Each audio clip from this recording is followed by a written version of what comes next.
Salaam salaam waxaan arkaynaa sida qoraal hoos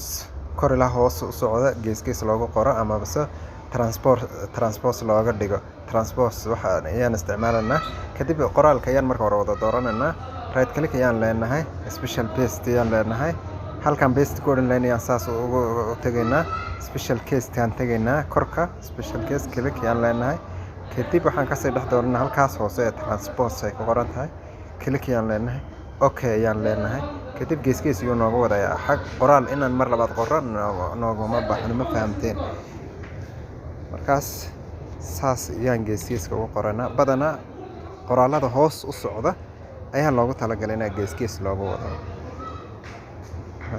table ayaan u sameynaa all borders aan leenahay xagga sare ayaan kaga dhigaynaa halkii isleen calaamadda aan u sameynaa kadib saas ayaa looga dhigaa aad iyo aad baad u mahadsantihiin habeen wanaagsan iyo rajaynaya